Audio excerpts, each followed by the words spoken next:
Good morning. My name is Alada Taylor from the Human Exploration and Operations Mission Directorate, and it's my pleasure to welcome you this morning to this presentation by astronaut Reid Wiseman, who will share its experiences while living on the International Space Station.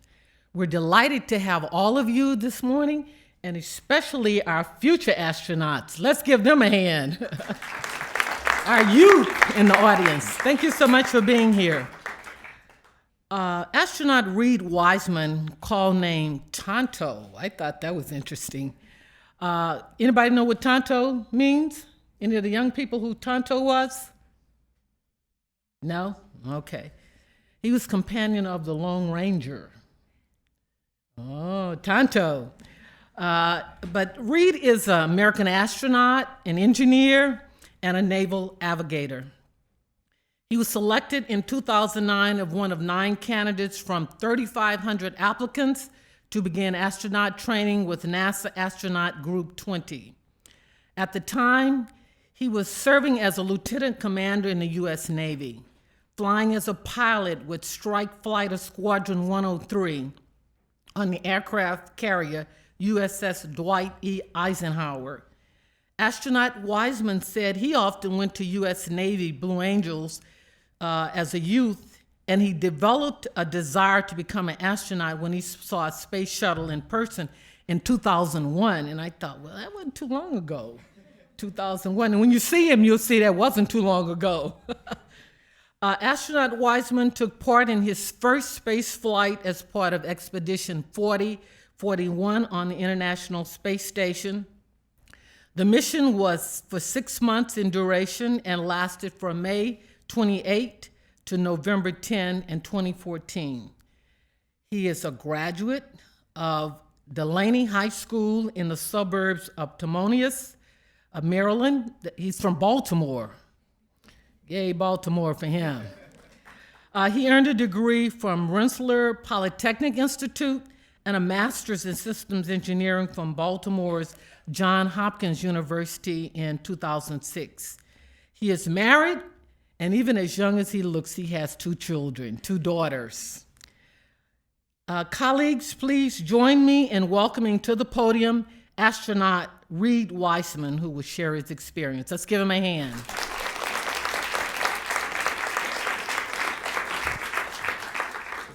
I feel like I'm in a cafe. I like this setting. This is nice. So I grew up in Baltimore, and I was up there 2 days ago. It's hot. It's hotter here, I think, than in Houston right now. And so let's jump through this slide deck. We'll take a little look of life in space. And for the kids, maybe you can feel like you're floating there with me a little bit in this. That's the impression I want to give when we get through this, so we'll see. I don't know if this is going to work. Oh, there we go. So just a little teaser is going to be some time-lapse video that we did from the space station. So see if you can maybe spy some thunderstorms, the edge of the Earth. There's some great thunderstorms there. I think I'll pan the camera straight down on the next one, and you can just see lightning creeping and crawling its way through the clouds. It's really fascinating. We're not flying quite that fast. They're sped up. This is all of Africa coming up on the Mediterranean. You can see that crisp contrast. This is the Bahamas. Absolutely beautiful to look down on the Bahamas from up there. And then the aurora. You can never get tired of looking at the aurora when you're up there. And we had some really fascinating aurora. That's Europe looking to the kind of northeast, and you can see the aurora way up to the north. And that's a moonlit night. You can see the kind of the moon reflection in the clouds. Really beautiful. And then just over the horizon, there's Orion's belt rising. And I thought it was always really cool to see Orion rising. It's a constellation I think most kids know because it's so easy to spot, and it's fun to look at that. Before I launched, I was trying to put in perspective, like we've been flying into space for a long time as Earthlings, and I found this number on the internet. I think it was 535, and we're up to 538 now, but that's the number of people that have been in low Earth orbit or beyond. So this includes all of our moonwalkers from the late 60s and 70s. And at first, 538 seemed like a lot of folks. And then in my training, I used to fly the A380 from Houston over to Frankfurt to go visit ESA. and it's a double-decker airplane, real big airplane. This is how many people sit in coach. So when you really think about it, we haven't really sent all that many people into space, and so it still is extremely special. We're doing a lot of great work up there, but just having that human perspective, that human experience in space was very unique, and we enjoyed it. I was selected in 2009, and this is my class. For the kids, I just wanted to put this up and kind of go through a few of these folks. So we have people from Canada, US, and Japan are all members of our class. We had, I think it was 14 total. And if you really go through here, we have medical doctors. We have, I'm just going to look at it as I go. We have a 767 pilot, a Japanese diving medical officer, a F-15 pilot, a trauma surgeon, an American test pilot flew F-22s, an American surgeon. We have a Ebola researcher, the blonde girl there, Kate Rubens, Dr. Rubens, was doing Ebola research in the Congo when she got picked up. Jeanette Epps, she's worked at a lot of crazy places if you read her bio. It's really fascinating. CIA was the last place I think she worked. I'm not sure she'll admit it. And then down in the front row, we have a couple pilots kind of across. The guy in the center is a flight test engineer in the Air Force, myself, and then the guy on the lower right is an Army engineer. So the thing I love about our class is everybody comes from this operational background. And when NASA looks to hire astronauts in, the one thing that they don't want to take the time to teach us is operational upbringing, basically. So they hire that in, and that's what they pull in. So each one of us was passionate about our jobs before we got to NASA, and but we all had that operational flavor in our backgrounds. A little bit about training, just to walk through what it takes to get into space, and this will only be just a couple minutes, but one of the cool things you get to do is when you fly in a Soyuz, if in an emergency, you could land anywhere on our planet. And so we had to do water survival. Here we're doing winter survival, and you can see we built a teepee using the parachute from our spacecraft. And you look at the top of the teepee, it's starting to brown a little bit because it was minus 30 centigrade out there. And we would build a fire at night, and so that was kind of browning the top of our teepee as the smoke would go out of there. So we got to live in a teepee for 2.5 days. And you go out thinking that this is, the only thing we had was stuff that you would find in a Soyuz. So we had little chiclets, a couple crackers, some candy, some water, and then this tent that we built for ourselves. But what you find here is it's less about wilderness training and more about crew bonding. And so this was my 2 crewmates that I flew in the Soyuz with. And at the end of this, we were kind of best friends. You can't live in minus 30 degrees and not, well, I guess you could end up as enemies, but we ended up as best friends. Of course, we got to train for spacewalks, and every astronaut wants to get the chance to go out and do a spacewalk. And we didn't know if we were going to do one. We didn't have one pre-planned before we launched. But you can see there the thickness of the suit. My pants are pretty big, Stay Puft Marshmallow kind of pants. And then my left hand is holding the hard upper torso unit that we have to crawl into to get ourselves in the spacesuit. And then over there, you can see the gloves laying on the desk. And we go in the pool an awful lot. We have a huge pool down in Houston called the Neutral Buoyancy Lab. It's 40 feet deep. And that spacesuit that I'm wearing in that picture, I'm going to spend 6 hours underwater with no breaks. The only thing we have is water. And that suit originally was qualified as a Class 1 spacesuit, so it could have been worn outside. And then they degrade them and we wear them into the pool. So it's exactly what we would wear outside the space station. And that is some of the best training I got in preparation for flight, was working in the Neutral Buoyancy Lab. We have no doctors up there. And so if somebody gets sick, like this poor I don't know, specimen that doesn't have legs there, we have to learn how to fix them. And so we spent a lot of our time training on basic CPR, first aid, things of that sort. And you can see myself and Alex Gerst there working on that mannequin, trying to resuscitate him. We didn't do it. He didn't come back to life, unfortunately. I love this picture. This is in a Russian vacuum chamber. And part of the training is gaining confidence that these systems will work when you're in this crazy environment of space. And so right now, there's no air behind that door. That's just me sitting there in a total vacuum, well, as total as we can get on Earth, and in my Russian Sokol suit, which I'll wear in the Soyuz spacecraft when I launch and re-enter. And so I sat in there for about 2 hours and just enjoyed my peace and quiet, and every little crink in the suit would be like, oh, what was that? And then the little click over here, oh, what was that? But over 2 hours, you just get real confident, and you start to understand that this suit really works, and it will save my life if I need it to. And that's the exact suit that I wore on the Soyuz, both uphill and downhill. So it was a great confidence builder. And then we have to learn how to be our own researchers. And so here I was participating in a study that looked at all my heart valves and my arteries. And so I'm learning on the ground how to do ultrasound on my own heart. And there's one of the researchers there, one of our trainers, and he's showing me, teaching me what I'm looking at. and then I would have to take this knowledge and put it up on the space station when I was up there. And if you always hear like TMI, too much information. If you hold an ultrasound up to your heart and look at it on the screen, it's like like your brain does not understand that you're looking at your own. It was way too much information to see your own valves flopping around there, but it's cool. And then a lot of time in the Soyuz trainer. And you can see there, everything is in Russian. Our manuals are in Russian, and it's not a very modern cockpit, so it takes a little while to get used to all those buttons and valves and things like that. And in the end, when you first look at it, it looks a little crazy, but in the end, you realize it's actually pretty elegant design, and you can operate this machine very, very well. But it is tight in there. Towards the end of our astronaut training, we got a chance to go in this C9 spacecraft, or C9 aircraft. It's just like a regular commercial airplane, and doing a series of parabolas, you get to learn how to float. And so remember the picture at the beginning I showed you of my classmates all standing there very formal. This was our first experience floating, and as you can see by the smiles on our faces, it's no fun whatsoever. We had a terrible time in that thing, but that was a great day. And we would get about 20 seconds of weightlessness on each of these parabolas. And so that was our first experience, 20 seconds at a time of floating. And towards the end of it, they kind of give you the keys to your rocket once you've graduated your training and you're ready to fly. So this is my crew in front of the back end of our Soyuz spacecraft. You can see it's a lot of power. It's an awful lot of power. And they get that spacecraft. I'm a big train buff. I grew up, I love trains. I always had trains when I was a kid. And so it really warmed my heart to know that my rocket would ride out to the pad on the back of a train. And there it is, heading to the pad, sun just barely rising, and helicopter providing support. I just think that's a beautiful picture. All right, so who I flew into space with. On the left there, you have Alex Gerst.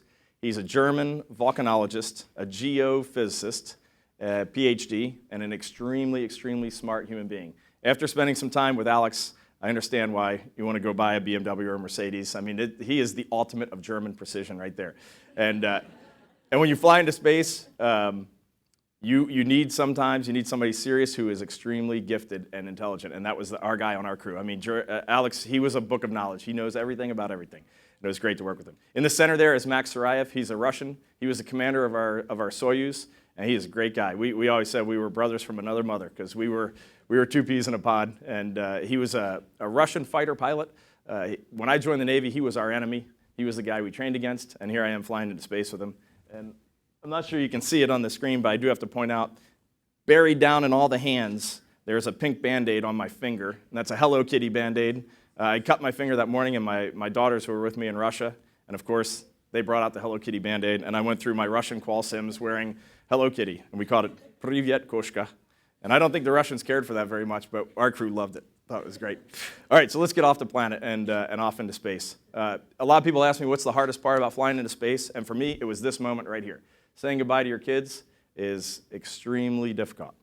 Then we roll out to the pad. We're in our spacesuits there, and this was the head of the Russian Space Agency at the time, and he just leaned in and said, "We built you a great rocket. It's going to work super." And that was exactly what he needed to tell us at the time.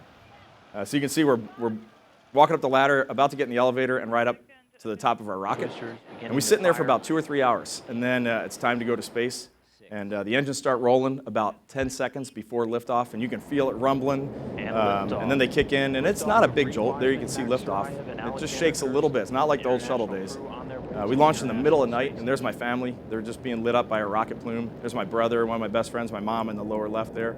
But it was really, I was glad they got to watch. I wish my view from inside was better. But we're covered in a shroud, so we can't even see outside at liftoff. That's a 3-stage rocket. Now imagine this, especially for the kids. You can see it's calm. It's just like driving your car down the road. You're just in a more uncomfortable clothing.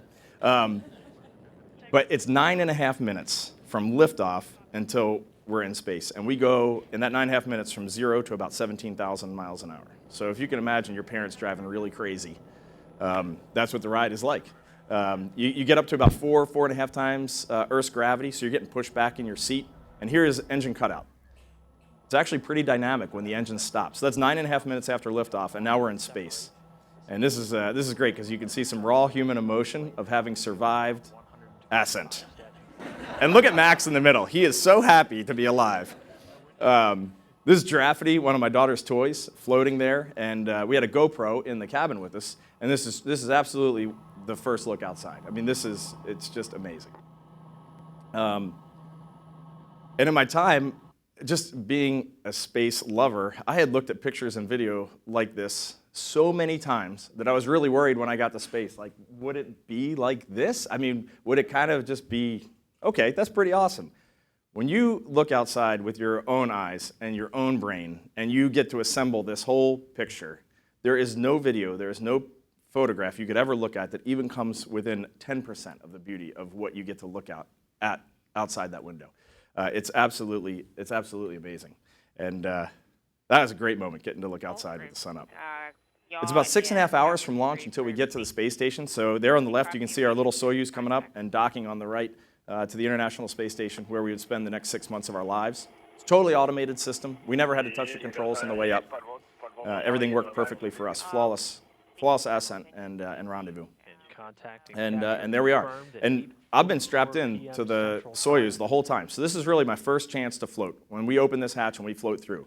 And I had dreamed of this moment so long in my life. I thought that it was going to be magic. Like, you know, I just thought it would be magic. And I can tell you, at that point in time, it is not a magical experience. I didn't necessarily feel great. I was very timid. You can see I'm coming through here. We were going up, but in the trainers on Earth, we're going across. You can see Swanee just grabs my hand and pulls me in. He's like, all right, come on, we need to get going. And so it was really kind of interesting. I felt a little sick to my stomach, and I had just dreamed of this moment for so long. And then when it happens, there are so many different sensory overload things going on in your body that you really just want to go to bed. I think that's really what you want to do after you get to the space station. You want to look outside for a second, then you want to get to bed. And that's basically what we did that first night. So to kind of feel what it was like up there, I took a few of my first day Twitter feed comments just to relive a little walk down memory lane for me. But I couldn't believe how easily I got disoriented and lost on the space station. You got to imagine, I got hired in 2009, and I launched in 2014, so that's 5 years, and I had trained every day in that 5 years to be on the space station. But Building 9 in Houston, the space station is laid out on a floor, and there's walkways around it, and it's under 1G. And you take gravity away and then put me up on this big machine, and I was getting lost. It was pretty fascinating. And I felt full all the time. It felt like there was food up to there every minute for the first 2 or 3 days. Like, I knew I had to eat and I knew I had to drink, but I didn't want to because I just felt like there's no room, there's no way. If you imagine, everything in your stomach is just floating up to the top. And your body gets used to it, though. So after about 2 or 3 days, I said I was getting better at floating.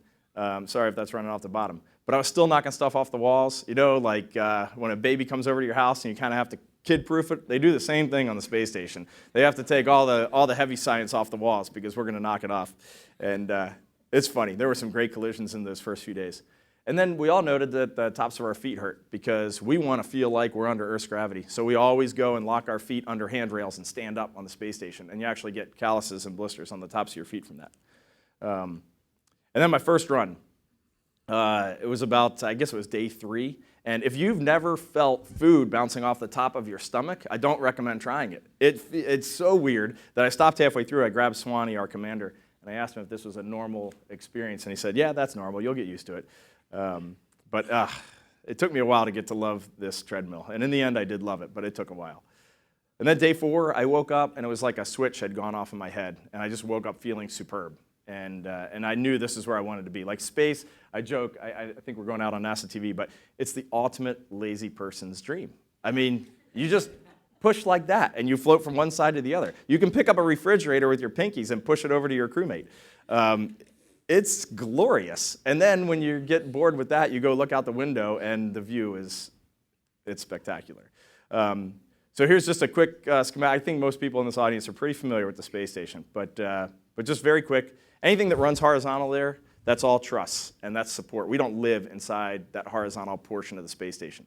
You can see out at the end of the horizontal pieces are the solar arrays, and that's all our power. Everything comes from the sun. We don't have a nuclear reactor. We don't have a gas generator up there, nothing. We just pull our power from the sun, and it is amazing what the sun can power. If you look at the vertical running portion, that's what we call the stack, and that's where we all live. The part that's at the bottom half of the screen right now, that's built by the Russians. And then the part that's at the top half is built by US, Europe, and Japan. And what I'm going to do on this next slide is there's a video, and I start from the very back of the space station. They told me not to use the laser pointer, but I'm going to start there, and I'm going to float all the way up to there. And for those of you that have seen tours inside the space station, I would say listen to the sound of the fans as you go through, and look at the volume as you go from the Russian segment into the US segment. It's just very, very neat. For those of you that have never seen a stack fly through, just watch, because it's cool to float. Okay, here we are at the back of the ATV. We're at the very back end of the space station. We're going 18,000 miles an hour in this direction. And so I'm going to kick off and we'll do a quick fly through the stack of the International Space Station. We'll pass some fun things on the way.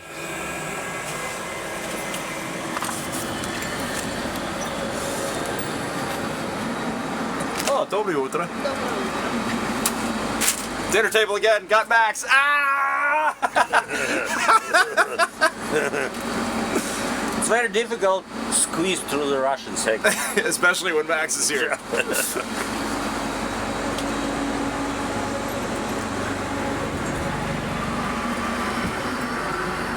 And now we're going through into the FGB. FGB is basically a Looks storage like we got a module. nice flight path here. Should be able to make it.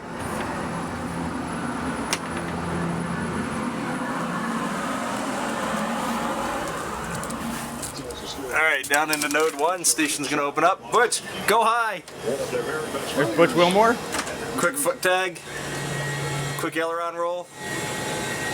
Through the lab. Into the ball form. A little spin into node 2 over Alex's crew quarters. And here we are at the very front end of the International Space Station. Still going 18,000 miles an hour. A lot of people ask if you get claustrophobic. You can't get claustrophobic in there. I mean, that's a big, big, big machine. So that gives you a little, all I did was just go straight up. I didn't go off into any of the other modules that go left, right, up, and down. So it's a bit bigger than that, but that's the main portion of the space station. You can see it's pretty crazy. It's a pretty crazy place to live. Now, I do have to point out that I came home, I launched into space and I'd never heard of a selfie stick. I come home from space and apparently this is all the rage. I mean, I went with my kids to an amusement park and everybody was filming themselves, which I didn't understand too much, but that was my selfie stick. We had found this enormous wrench, and I'm pretty sure that it doesn't have a bolt that it goes to on the space station. So I took that and some Kapton tape with a Nikon D4 camera, and that was my invention. I thought I was going to be rich, and then the president's walking around with one of these things, and that was the end. That's me in the US lab there with my selfie stick. All right, so to give the kids kind of an idea of living without gravity, we put this together. So there's a big sphere of water, and we stuck a GoPro inside the sphere. And you can see all these little air bubbles that are living inside this water bubble. We had stuck an Alka-Seltzer in there and thought it would be the coolest experiment ever for a Sunday afternoon, and it didn't really do much except make all those little spheres, but that's why they're in there.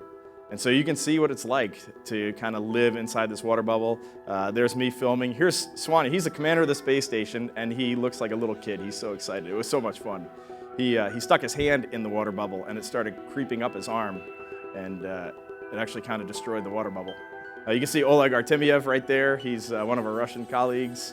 And it got me thinking after doing that I really want to bounce water bubbles off each other. So right there, the water kind of joined into one bubble, the two bubbles. But it seemed completely possible to just bounce, using surface tension, just to bounce these water bubbles off each other. And so I got out this syringe with a Teflon catheter, and if I hit it hard enough, the water would add to the bubble. And if I hit it soft enough, the water would just bounce off this bubble.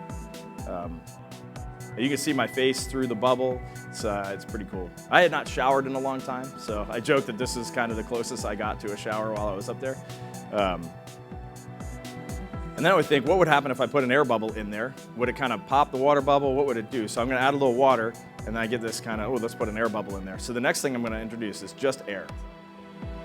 And it's so wild. It bounces off the inner surface tension of that water bubble, and it just lives in there. It even works as kind of a lens as well. You can see my face here in a little bit. And I'll hit it from the side with some water right here and just watch this thing bounce around. And then we had to know what it was like to put a human in the water bubble. And so we elected Alex Gerst because he had no hair, so he was going to be the guy we were going to stick in the water bubble. Actually, he wanted to do it.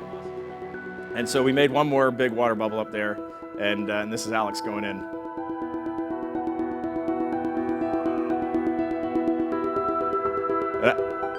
Luca Parmitano, about a year earlier, had water intrusion in his spacesuit, and he said how close he came to drowning in there, and it wasn't a lot of water. And the first thing Alex said after this, you can see we had towels there, I mean, we were ready, and yes, NASA, we evaporated all that water back into the cabin. It was reclamated. But the first thing Alex said was just how scary that all felt. He could feel water going up his nostrils, in his ear, it was creeping into his mouth, and he said, you know, if I was in a spacesuit right there, that'd be the scariest thing. I mean, you can't get that water off of you, so it was really kind of fascinating to see. All right, so that's a little perspective on fun and living in zero gravity with the water. But what are we really doing up there? And here I'm going to attempt to do a flip. That's not what we're really doing up there. But this is like my third or fourth day up there, and I mess it up, so I can tell I'm going to hit the floor, so I protected against that fiasco. But our mission is 100% science. Assembly is complete, and we're up there executing the science mission every day. So for myself, Swanee, and Alex, we're working 4 to 5 hours a day at a minimum on some pretty good science. And this video is just going to kind of show a snippet of what we were working on up there. A lot of, this was some research with MIT and Florida Institute of Technology. Some of the data that we pulled from one of these actually was this fluid experiment, and the data was so intriguing that they're pumping the results right into the SLS program for fuel tank design, so that was pretty good to see. This was trying to use electromagnetics alone to have satellites kind of fly autonomously off each other, and from my perspective it didn't work too well, but from the researcher's perspective it worked great. The science is what kept me motivated up there. Looking down at the Earth is incredible, but when you get to talk to the researchers, and when we're talking to them real time as we're doing their experiments, and you hear the fascination in their voice, it kind of lit my fire. It was really great. This is a furnace. I love this experiment because we would maintain this furnace, and then at night, ground controllers would turn it on and do the experiments in this furnace. And this is what it looks like inside. It's a floating sphere of fuel that they light on fire. And then this one actually off-gasses a little bit, kind of looks like a little spaceship flying off to the side. I was also the resident burn guy up there. I spent about a month and a half doing this experiment, which was called BASS, where we were just burning solids. And getting the thumbs up from mission control to burn stuff in space was great for me. I loved that. That was really good. And it was a lot of fun. I was burning in a glove box. There was no chance of contaminating the cabin, but it was a really good time. And then we would have cargo ships come up, like SpaceX and Orbital would come up, and they would just deliver us hundreds and hundreds of experiments, and we would have to crank through these, and it made our days pretty busy. By the time we left, we had a bunch of fish, we had a bunch of mice, we had worms, snails, we were a regular old, I think we even had fruit flies, so we kind of turned into a zoo. And I loved watching our animal friends up there, and watching the mice integrate into space and learn how to live in space was really amazing. At first, they were very timid, and they would just kind of hold onto the side. And after about 2 weeks, you would look in, and they would kind of be floating around. And after a month or two, they were pushing off from their food and floating over to the wall and running around and making their own little exercise network in there. Really amazing stuff. We spent about, I don't know, probably a quarter of our time looking in ourselves and what is going on with the human body. So Scott Kelly is up there for a year right now. And I know he's having a lot of fun participating in all this, but I got to do a lot of it too. Right there I'm looking at my calf muscle on the ultrasound. Really neat to watch my calf go from the back of my leg, and it kind of regrew on the front of my leg because I was just using different muscles while I was up there. Eyesight is a big problem because fluid goes up into our heads and it kind of stays there when you're in zero G. And so there we're looking at blood flow in the back of my eye, and then a very awkward feeling, if you've never tried it, is throwing gel on the ultrasound and then plugging that thing into your eyeball.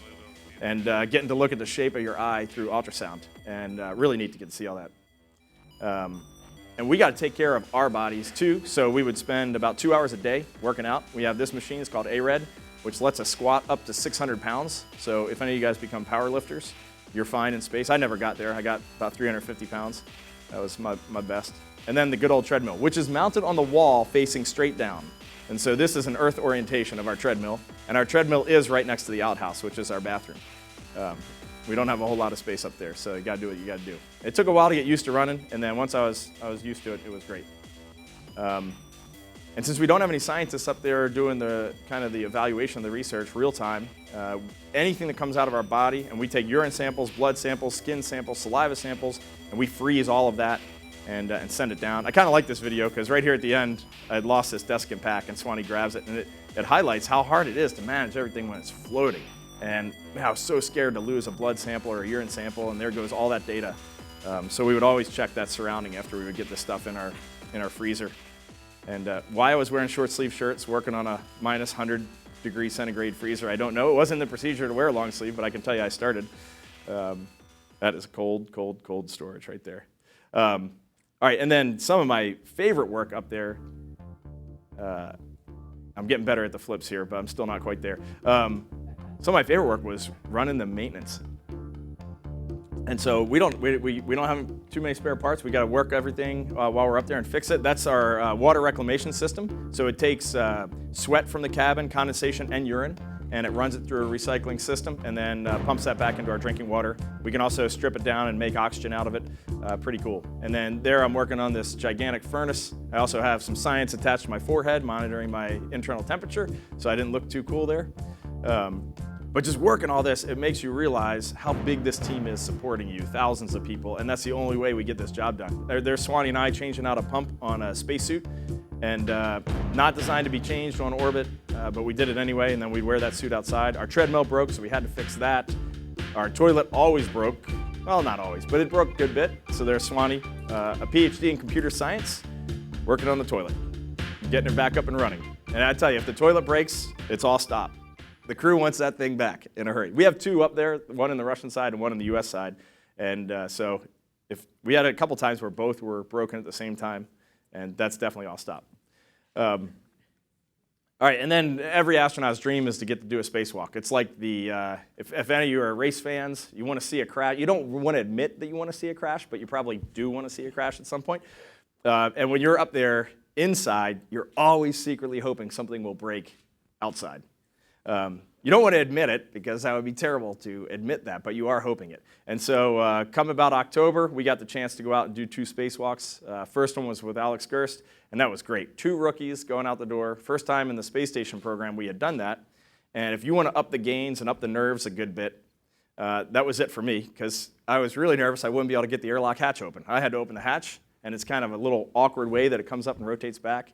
And I thought about that for about 100 hours before doing that EVA, because what would have happened if we had depressed the airlock and then I couldn't get that hatch open and we're just stuck in there and then we have to cancel an EVA because I couldn't open the door? That would have been terrible. But I'm kind of scared of heights. You can see me there on the bottom. I'm stuck out on one of these things. Alex took this picture with a fisheye lens, 10.5 millimeter. So the Earth isn't quite that curved. You can see it's a little bent. But man, what a fascinating view. We're outside for about 6.5 hours. You got a little drink bag of water. And before we even go out the hatch, it's 4 hours in that suit. So it's a very long day. This is the hardest thing I've ever done, mentally, physically, it doesn't matter. This is the hardest thing I've ever done. I've landed on a Navy ship over 500 times, a bunch of them at night, but this takes the cake for difficulty. And also takes the cake for just a ridiculously cool thing to get to go do. All right, and now what I want to end with is some views from the inside looking out, because this is my favorite space pastime, and I love sharing this. So, with a few exceptions, all these pictures are going to be with about a 40 to 50 millimeter lens. So this is, if you want to know what it looks like, this is what it looks like. How's that coming up there? You can see my 2 Nikons there in the cupola. The cupola has 6 windows and a 360-degree view around, and then we have 1 big window in the center looking straight down at Earth. And any free moment you've got, you try to get to the cupola. One day I was in my crew quarters watching a TV show on my iPad, and I had that epiphany that I'm in space floating, and I'm sitting in my crew quarters watching a show on an iPad. And sometimes I guess you got to do that, but I put down the iPad and head outside. So here I'll start with the Canon video camera looking straight down. There's some of the frame of the cupola, and then as we come up to the Earth rim, you can see that's a great human eye perspective of floating the cupola and looking outside. It is kind of hard to see, but right there you can see landmass in the center, right towards the horizon, and that is California. And you can, if any of you are familiar, you can start to see the Central Valley right there in the middle. Kind of get some smog stuck in there. And then you can see where the clouds kind of wrap around the edge. You can see where San Francisco is and the fog there, and then over on the right is LA. So that's looking at the whole west part of the US. Anytime you can catch the sun on a nice low glint, it gives this 3-dimensional view of the planet that is really quite special, and it also highlights that atmosphere. And so if you look at that picture right there and think about that little tiny fuzz, it's just a little tiny bit of fuzz. I expected way more, but it's just a little thin atmosphere. And that keeps us all going, which is pretty fast. Our Earth is amazing, and it only gets better when you look at it from space. Right after we got up there, we went into this, it's called high beta, where the sun never sets in our orbital track. And so for the flight controllers on the ground, this is the worst because you never get cool. You never get in Earth's shadow. So our solar arrays, you can see they're parked. And I took one picture a minute for 90 minutes. So it's one lap around the Earth here, and you can see the sun just goes in this circular pattern forever. And it gets real hot inside, but it's pretty neat when you're looking out, and you never get to nighttime. But nighttime was kind of my favorite. I got to walk through this picture, and I'm sorry that folks watching on TV probably won't get the full exposure. But if you look, you can see let me try to explain this the best. You can see the robotic arm is at the top, and it kind of makes it like a little scissor up there. And then just under the middle of the robotic arm, there's a series of about 10 really bright lights. They're orange lights, and that is fire from oil wells. And that is my lead into Iraq. So what we're looking at here is we're looking to the south, and at the very bottom of that image is Iraq. And then if you look back to that series of like 10 lights, hopefully you guys are seeing them. I'm going to use this just so you know, those lights right there. If you follow that up, you come onto Kuwait, which is this first series of lights that you come to, and you can see there's roads, I think they're roads, going out of Kuwait with a lot of street lights, and almost looks like little Christmas lights, kind of ribbons of light coming off there. And then as you go up to the north, off just to the right of the robotic arm is one big white city, and that should be Riyadh in Saudi Arabia. And then as we work our way along the coast, if you go back to Kuwait and just work your way down, you can see the kingdom of Bahrain is right there, and Qatar is off there, and then way off on the distance, underneath that solar array of one of our cargo ships, I think that's the Cygnus cargo ship, you can see the island of Dubai. I'm sorry, the city of Dubai is right there, and then everything on the left half is Iran. So I spent a lot of time over in that part of the world, and really fascinating for me to get to look down from space and be able to see all of this in one quick shot. I've heard many astronauts say you cannot see borders from space, and maybe you couldn't a number of years ago, but I'll tell you, U.S. Border Patrol has done a phenomenal job of building this wall that runs between San Diego, which is on the left half of the screen, and Mexico, which is on the right half of the screen. And you can look down and in an instant see the border of our country. And then you get these days where the clouds cast these just 1,000-mile shadows that just go right off into nowhere. And when you get to look out at that, that's just a special moment when you're just so in awe, you're basically speechless. I don't know how that looks. Trust me, that's better in real life. And then I love looking at this area. I think this is one of the neatest things to look at. You can see, obviously, we have the Red Sea here. There's a river on the left, which is working its way north to the Mediterranean. That's the Nile River, and it fans out into Cairo and the pyramids. So we got the Nile over here, and the pyramids are about here. And then as we work to the right, you can see the Suez Canal, which is just off to the right there, and it works its way down into the Red Sea. You can even follow the coastline up, basically in the center of your image. The desert starts to turn gray up there, and all that is humans building, and that's Israel and Lebanon, and off to the right is Syria, and I just think that's such a wild place. I mean, that's basically where we all came from. That's where it all started. And then you can barely see an island out in the Mediterranean, just under the clouds. That's the island of Cyprus. Another fascinating picture for me that I had to use the internet to help explain. We're looking at Bangkok, and you see the green lights just kind of scattered like marbles out there. I thought they were city lights at first, but they're not. They're fishing boats, and they're fishing for squid. So they take these lights, they point them down at the water. All the squid come to the surface, take a big net, scoop them right up. And that's why you get all those green lights there. So the internet solved that one for me. Thought that was pretty fascinating. And I love this picture mainly, well, it's pretty neat looking, but mainly because this kid emailed me while I was in space. I think he was 8 years old. He asked why you can't see stars at night. And I'm like, oh, you can always see stars at night. So I went down to node 3, got in the cupola, turned out the lights, and I left the shutter open for about 2 seconds. So you can just see there is a little bit of blur here because we're going fast. But what blew me away, you can't see this in real life, but look at that red ring of our horizon. And then you see the green band where the green meets the yellow. 100 kilometers is the boundary of space. That's when we declare ourselves in space. That's 100 kilometers right there. So you can visually see the boundary where we head out into space. And I think the red and green are both atomic oxygen, releasing photons. And then the yellow, someone has said, is sodium from meteorites that have burned up in our atmosphere. But I'm sure somebody in here can refute that. But go ahead and debate. And then you can see, you can just see our solar arrays just off that red there. That's that little weird stuff in the middle. But I think that's a great picture. Sometimes you can look down and see a lot of beauty when you know kids are scared and probably sleeping in their parents' bedroom, but that's a great hurricane and what it looks like from up there. And you can't look at that and not see beauty, but I know there's devastation and destruction under it, so you got to be aware of that, but I just love looking down on those. I had to put this in there because any California people? Somebody's got to be from, okay, not many. But you can, let's start on the left where we got that little bit of green, and that's kind of up over Canada, the northern lights. And then if we work our way down these lights, there's right at the bottom of your image, there's a cloud touching kind of an oblong circle of lights with black in the middle. And that's San Francisco, and that's the Bay Area. And if you follow that coastline down to the right, there's a big set of yellow lights, and that's LA, and going down to San Diego. But the thing that I love about this picture is off in the distance, kind of in the right half of the picture, is just a white block of lights. And Vegas. Vegas sticks out. Vegas sticks out. It was very easy to see Las Vegas.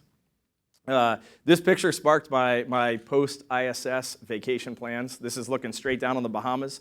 I took this picture, I sent it to my wife, and I said, I don't care how we get there, but let's go to the Bahamas when I get home. And we did. So that was great. And then you can never stop looking at the southern, these are the southern lights, southern or northern lights, and the way they swim around. It's just absolutely fascinating to watch those things go. And they really are swimming, and we're flying through these swimming green lights. Pretty cool.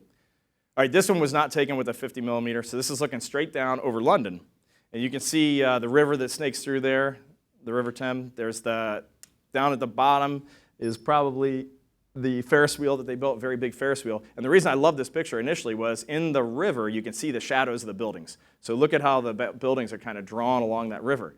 And then if you look kind of towards the right side, and for the people watching on TV, they probably can't see this, but right there is the Tower of London, just on the north side of the river, Tower of London, and it looks like it's got a little pink outline.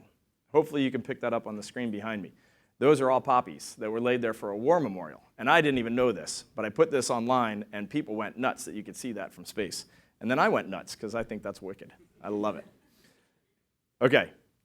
I'm not sure how this has some audio, but if they can just leave the audio down, excuse me, I can explain what's going on. But if you look just off on the horizon, we're over the Atlantic Ocean now. If you look just off on the horizon, it starts to get a little brown kind of fog or smudge out there.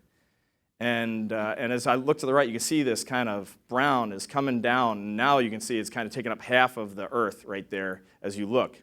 And I didn't know what was going on for a long time. I thought maybe pollution. I didn't really know. But this was the day that we figured it out.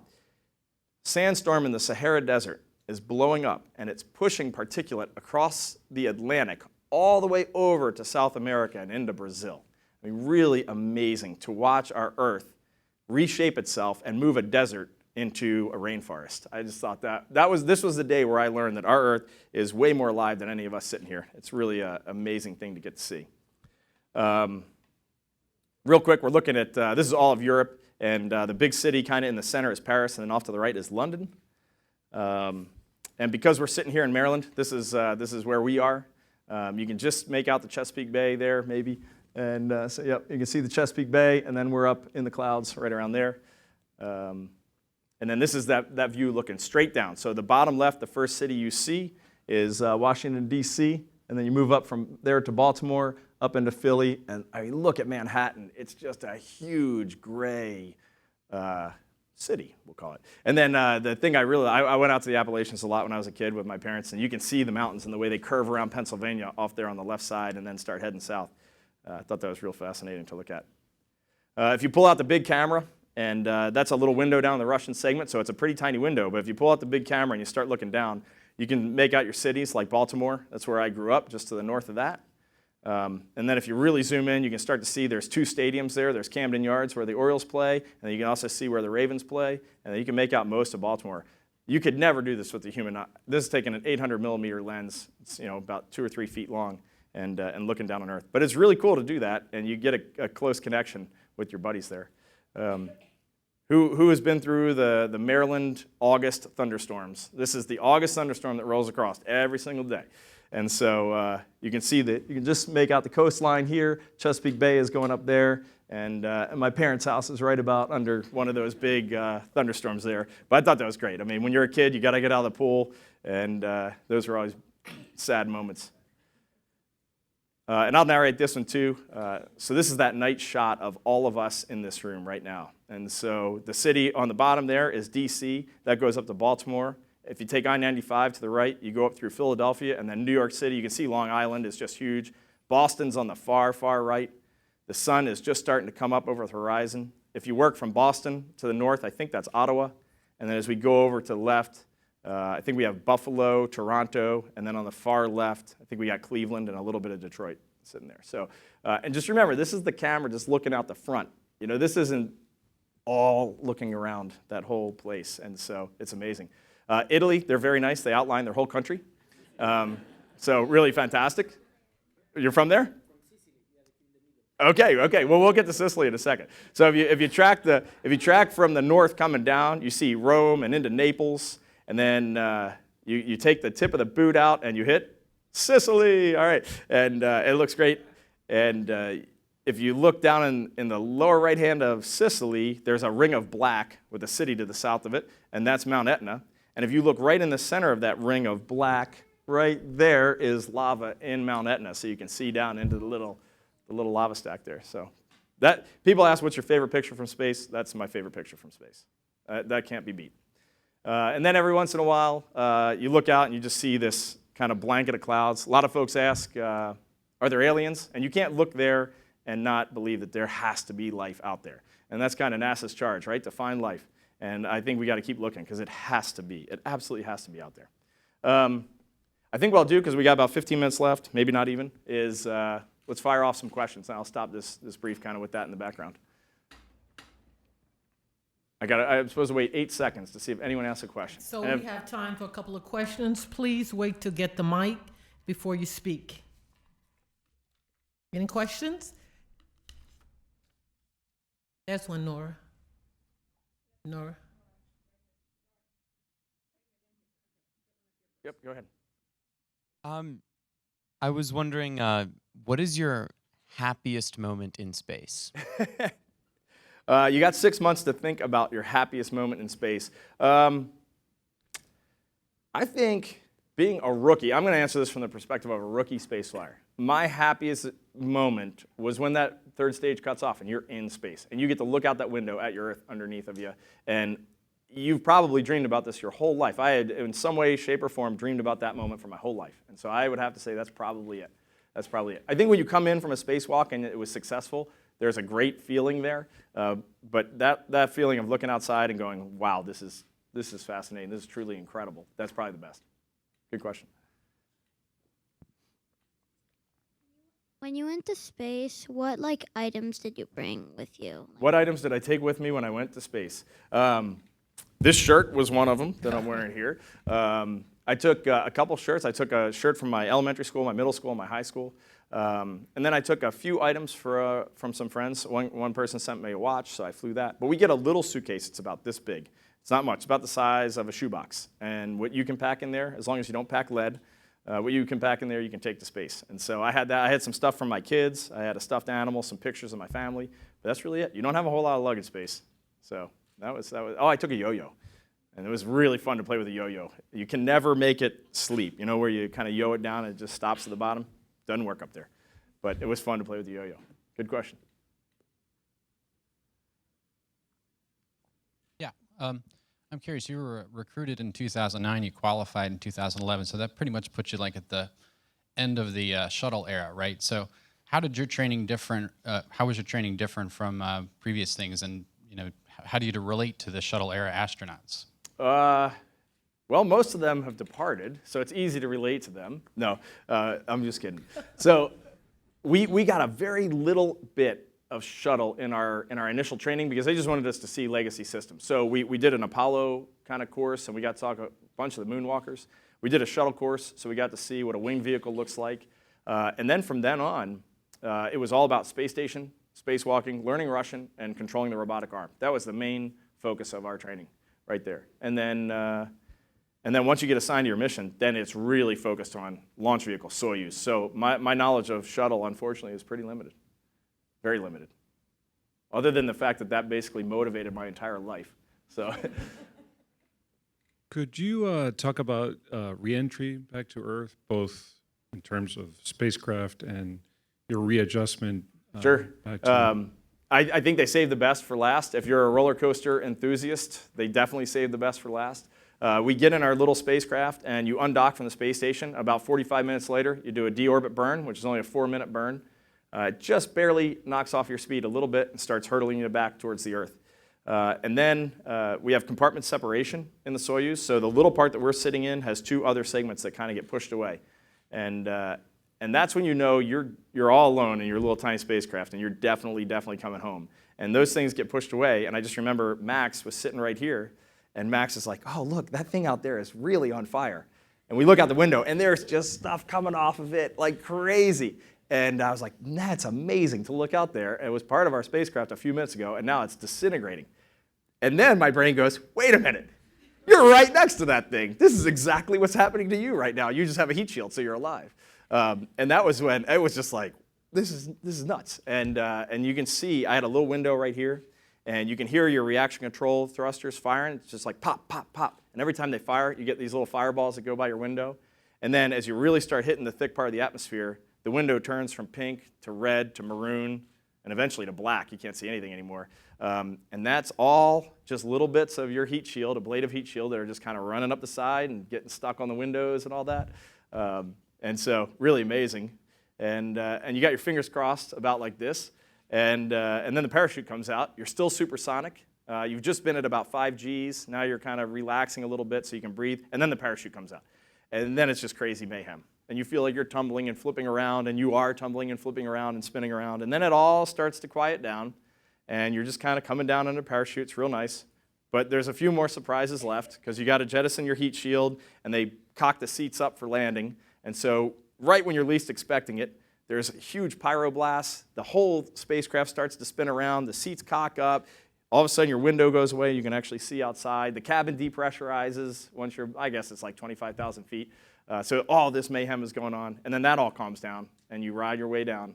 And then the last hit is the landing in Kazakhstan, and it's a really hard hit. And for us, we landed upright in our capsule. And so we were sitting there upright. It was real nice. Felt great, actually. Didn't feel sick at all. And after about 1.5 minutes of being on ground, we felt a little wobble. I was like, that can't happen. We've jettisoned our risers for our parachute. But you know what? It can happen because our risers tangled up on each other. And so I'd taken my gloves off, I'd taken my books off, and we wobbled again. And then all of a sudden there was a lot of Russian screaming on our rescue network. And boom, we tipped over. And then we got a nice little sleigh ride across the Russian desert. And after about 200 meters, we came to rest. And now we're stuck. And since I'm enjoying telling this story, I'll keep going. But I know we're running out of time. And so now we're stopped. Some Russian rescue forces actually jumped in our parachute to collapse it, which is fantastic. Thanks to those guys. They did that. And now we're stopped, and we're on our side. And so Alex is at the bottom. Max is there, and I'm up at the top of all these guys. And Max was really worried that somebody had gotten injured because I'd already started taking my gloves off. I hadn't unstrapped, thankfully. None of us had. And Max just asked, hey, guys, how you doing? Is anybody hurt? And I looked down, and I'm like, Max, I think I'm going to throw up. And those guys were like, no! And you could see them grabbing their visors, trying to pull them down. And so luckily I didn't, but then I felt really sick. I really felt sick. I never did throw up, but right then I felt sick. The rescue forces opened our hatch almost immediately. You feel this cold air of Kazakhstan come in, great feeling. And then they start pulling you out one by one. I was the last one to get pulled out. And as you're going out, like I wanted to touch the outside of that spacecraft and get my hands all charred and black from all that. So I did that, and then they put you in a seat. And there's more adrenaline than you could ever imagine right there in that moment. And so they probably could have taken an arm from me and I wouldn't even have noticed. There's a lot of adrenaline. And then the adrenaline wears off and you just feel like gravity is really heavy. And your head you never exercise your neck muscles. So your head's very, very odd feeling, very odd feeling. Like tossing my clothes that first night onto the bed, I missed by a solid 4 feet. You know, I just couldn't do that. So, all right. Hopefully we have time for at least one more question, maybe 2 more. Well, thank you for coming today, sir. The presentation was great. Thank you. I was wondering if you had read the book The Martian, and if you had, was there anything that you can relate from the book to your experience? I have read that book, and I don't know who talked to them when they were writing that book, but what really related to me was this interaction between the guy stuck on Mars and the control team back on Earth. And there were some very, very personal moments in some of the dialogues, and I was just cracking up because we had almost identical moments with our control teams. And I really thought that it was, yeah, I don't think I can sit here and promote a book, but it was an easy read, it was really neat, and it took you on a great adventure of going out to Mars. And I thought in many ways it felt like what life on the space station was like. You know, you got to be creative, you got to think up new solutions. Sometimes ground is telling you one thing when you wanted to go a different direction, and then you got to personally regroup and then head in the direction that this big team has put you on. And I thought it was good. It takes you on a good adventure. Okay. So, all right, in closing, it's great to sit here. It's great to be in DC, right near my home, and to get to talk to you all. Thanks to the kids for being here and being patient. And I hope that was a good journey. And hope to see you all again real soon. Let's give him a hand for this great presentation. Thank you so much, Reid. We also want to thank our line audience, our TV audience, and of course, we want to thank all of you for being here today. This concludes the program. Thank you.